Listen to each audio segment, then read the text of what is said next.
Malabig bike pero tipid sa gasolina. Suzuki Gixxer. Silipin natin to, kaibigan. Tara.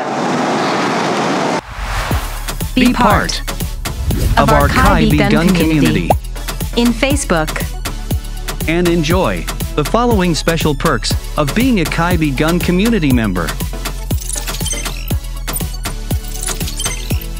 Join our exclusive product launch activity.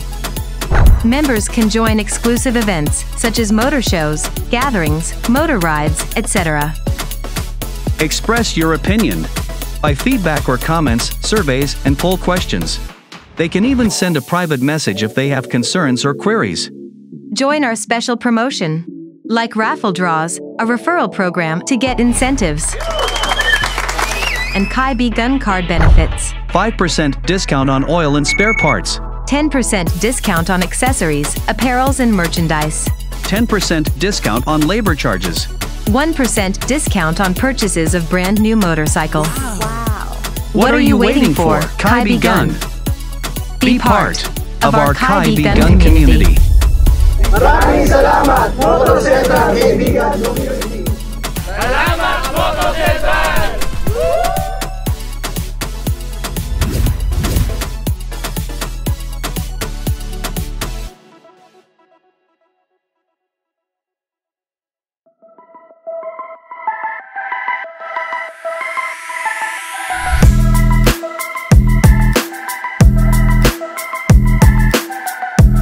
So ito nga pala yung rider's perspective natin.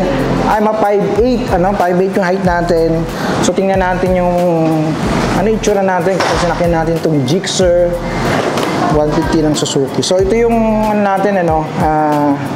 stance natin kapag gamit mo itong Gixxer 150. So medyo bend ka ng konti. Goods to actually. So 5'4", 5'3" actually pwede pa to.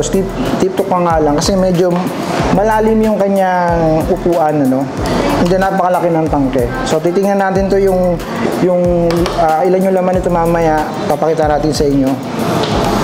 So ito yung rider's perspective natin sa Suzuki Gixxer. So yun na nga, excited ka malamang kung ano yung presyo nito. So latest price ng Suzuki Gixxer ay 106,700 yung cash price, then down payment 11,000. Sa 36 months, 5,095, may 200 yen rebate. So 4,895 na lang. Yung daily niya, 170 lang. So napaka-baba.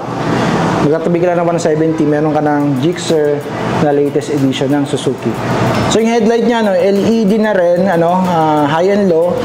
Bulb ni pangalang yung kanyang turning light, And then, naka-mags na siya, may accent ng, parang apple green yung kulay. Naka-disc brake, ang laki ng disc brake niya. Vibre nga pala, 2-pot caliper yung kanyang disc brake. 17 inches yung kanyang gulong. MRF yung kanyang brand ng gulong na nilagay dito ng Suzuki. Kagandaan nito, tubeless na rin yung kanyang gulong. 100 by 80 by 17 yung kanyang gulong. Yung handlebar nga pala niya, nandito yung kill engine niya, and then may switch pa rin siya ng headlight, park light, yan. And then nandito yung start button.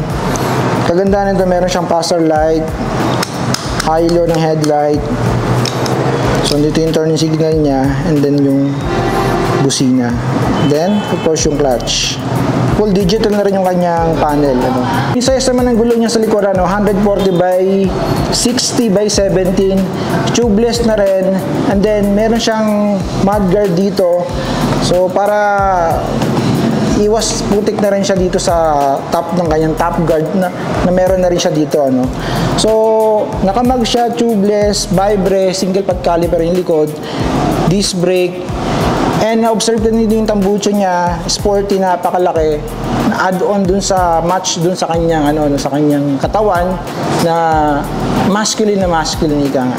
So can you imagine 12 liters yung capacity nito, yung gas capacity nito.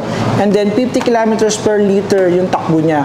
So gumagamit tayo ng XSR, yung XSR 10 liters lang 'yon. 45 kilometers per liter yun. Ito 50 kilometers per liter, napakatipid. Napakalaki pa ng tangke, and yet yung handling niya malabig bike na rin, So sa ganito kalaki na 50 kilometers per liter dahil equipped na ito ng fuel injected din kanyang fuel system. Kaya tipid na tipid ang isang ito. Kaya tipid na tipid talaga ito dahil ito ay equipped ng Suzuki Eco Performance or SEP ng Suzuki. Bukod sa FI na may SEP pa siya, no? Kaya 50 kilometers per liter yung kanyang gas consumption. So 170 per day lang yung kailangan mo, no? So tingin ko yung mga mag-a-apply nito, yung mga above minimum wage earner, pwede ka na dito sa 170 kasi nga tatabi mo lang yung 170 sa computation dun sa pag-CI sa'yo.